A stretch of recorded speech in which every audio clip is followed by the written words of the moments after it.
अभी बात कर रहे थे कि एक शक्ति है जिसके खिलाफ वो लड़ रहे हैं और उसको मोदी जी ने उस पर हमला किया और कहा कि ये नारी शक्ति का अपमान है। इसको आप कैसे देखते हैं? देखिए, उनको ना हमारी परंपराओं का जानकारी है, ना हमारी परंपराओं का सम्मान है। शक्ति का कंसेप्ट हमारे देश के अंदर सालों से 10,000 साल से मातृशक्ति को सबसे बड़ी शक्ति माना गया है। माँ के आशीर्वाद से कोई बड़ा आशीर्वाद हो नहीं सकता। बहन के प्यार से, स्नेह से बड़ा कोई प्यार हो नहीं सकता। उनको मालूम नहीं है क्या बोल रहे हैं। मोदी जी के साथ इस देश की मातृशक्ति चट्टान की तरह खड़ी है और राहुल जी के कहने से कोई फर्क नहीं पड़ता। और मैं तो अभी 2-3 दिन में जितना भी फील्ड में बात हुआ है, सभी जगह से देश भर की महिलाओं ने ठाना है कि शक्ति का परिचय इस बार राहुल गांधी को जरूर कराना है चुनाव में। ये मैंने सब जगह से पाया है।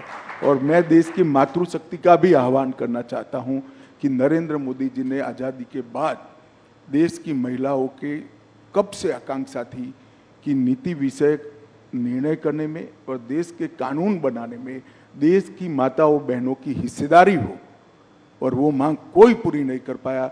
नरेंद्र मोदी जी ने 33% आरक्षण संसद में और विधानसभा में माताओं बहनों को देकर शक्ति का सम्मान किया है। और इस संसद के बाद 20वीं संसद जब आएगी तब आप देखना 33% माताएं बहनें अंदर बैठी होगी। पूरी दुनिया देखेगी भारत की मातृशक्ति की शक्ति क्या है और उसका सम्मान कैसे हो सकता है। राहुल गांधी ये सारी चीजें नहीं समझ पाए। अमित जी, एक मुद्दा जो आपके भी काफ़ी करीब है, CAA का मुद्दा। आज कोर्ट ने भी स्टे देने से इनकार कर दिया CAA के लिए, तो इसको आप कैसे देखते हैं? ये आपने जो है पारित बहुत पहले किया था, इसको जो है अभी आपने नोटिफाई इतने दिनों बाद क्यों किया, इतना गैप के बाद? क्या चुनाव आपके उसमें था? ऐसा नहीं था राहुल जी। CAA पारित होने के बाद देश में एक बड़ी गलतफहमी फैलाई गई और इतने में कोविड आ गया।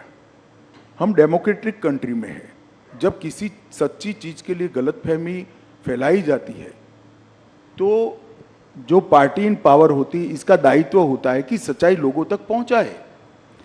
एक भ्रमित किया गया, ऑपोजिशन ने अपनी वोट बैंक जीवित करने के लिए, वोट बैंक बनाने के लिए भ्रांति फैलाई गई कि CAA से इस देश की माइनॉरिटीज का, विशेष कर मुस्लिम भाइयों बहनों का मताधिकार, नागरिकत्व छीन लिया जाएगा।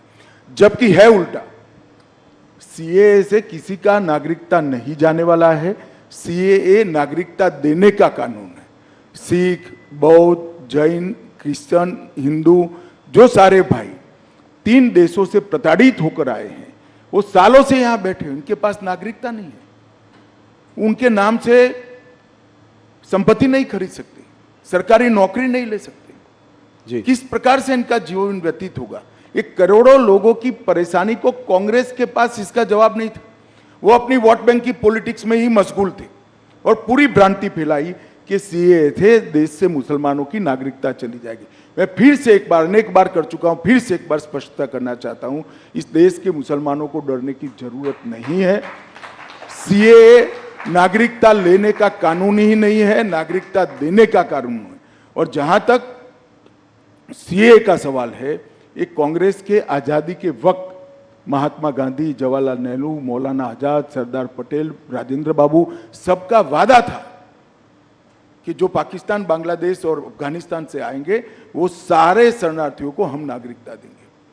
वो वादा कांग्रेस पार्टी ने पूरा नहीं किया, वो वादा हम पूरा कर रहे हैं। वो एक प्रकार से नेहरू लियाकत पैक्ट का इंप्लीमेंटेशन है। मगर राहुल जी का ये सारे ऐतिहासिक डॉक्यूमेंट से लेना देना ही नहीं है। वो चीट पढ़कर बोलने वाले नेता है, चीट में इतनी सारी बातें आती नहीं है। केजरीवाल जी, ममता जी, राहुल जी, सबका कहना यह है कि जब देश में खुद ही नौकरी और खाने पीने की इतनी समस्याएं हैं, तो जब इतने घुसपैठिए और आ जाएंगे तो इनको हम लोग नौकरियां कहां से देंगे? घुसपैठिए नहीं है। घुसपैठिए और शरणार्थी में फर्क होता है। और मैं केजरीवाल जी, राहुल जी, ममता जी सबको कहता हूं, अगर देश के युवाओं की नौकरी की चिंता है तो आप बांग्लादेशी घुसपैठिए और रोहिंग्यास के लिए क्यों नहीं बोलते हैं? क्यों जुबान सिल जाती है आपकी? इसलिए सुल जाती है कि आप अपनी वोट बैंक को हट कर रहे हो। शरणार्थी जो होता है वो प्रताड़ित होकर यहां आता है। अभी मैं आपको बताता हूं, अफगानिस्तान में निजाम बदला, सारे लोग इनसिक्योरिटी फील कर रहे थे, सैकड़ों हजारों सिख भाई पवित्र गुरु ग्रंथ साहब को लेकर यहां आए। क्या करें उनका? वो घुसपैठिए है क्या? हर सिख भाई बहन का इस देश पर इतना ही अधिकार है जितना मेरा और आपका है। हर हिंदू भाई बहन का इतना ही अधिकार है जितना मेरा और आपका है। इसको घुसपैठिए करार देना ठीक नहीं है। और जहां तक नौकरियों का सवाल है, वो पहले से यहां रह रहे हैं, आज रह ही रहे हैं जी। कहां लोड डालने का सवाल है? और केजरीवाल कहते हैं क्या खाएंगे? केजरीवाल जी, आपको अगर प्रॉब्लम है तो 5 किलो अनाज की अर्जी कर दो, आपको भी दे देंगे, हमें कोई आपत्ति नहीं। मोदी जी हर एक को 5 किलो अनाज दे रहे हैं। ये सारे लोग यहीं रह रहे हैं, कहां नई कोई व्यवस्था करनी? इनको अधिकृत नागरिक बनाना है, उनको सम्मान देना है, उनको अपना मानना है, इसको इस भूमि का हिस्सा बनाना है जो उनका अधिकार है। और इस तरह से देश को बांटने की बातें नहीं करनी चाहिए। यूएस स्टेट डिपार्टमेंट और यूएस एम्बेसडर ने भी सीए पे टिप्पणी की है, क्या कुछ कहना चाहेंगे उसके बारे में? मैं मानता हूं कि उनको पूरी तथ्य की जानकारी नहीं होगी। भारत सरकार का विदेश विभाग क्लैरिफिकेशन दे चुका है, इस पर मैं ज्यादा टिप्पणी नहीं करता। परंतु मैं इतना फर्मली कहना चाहता हूं, नागरिकता किसको देनी ये मेरे देश का अधिकार है और ये अधिकार में कोई दखल नहीं। चुनाव पास आ रहा है, अभी कुछ खबर आ रही है कि चाइनीज मिलिट्री ने कुछ दिनों पहले कहा कि अरुणाचल प्रदेश जो है उनका एक अभिन्न अंग है। इसको आप कैसे देखते हैं? क्या ये जवाहरलाल नेहरू के समय से कह रहे हैं जी।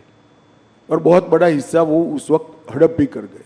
मेरा तो जन्म नहीं हुआ था 1962 में जी, परंतु ये मोदी सरकार है, 1 इंच भी जमीन देश की किसी भी सरहद पर कोई नहीं ले सकता।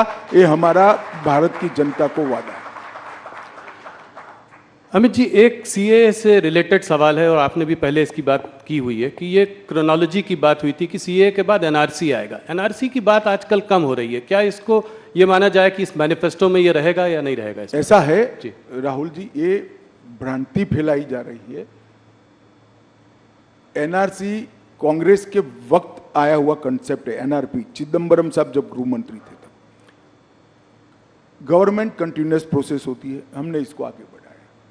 मगर सीएए का जो कानून है इसके अंदर कहीं एनआरसी का प्रोविजन नहीं है, कहीं एनआरसी के जिन्स भी नहीं है।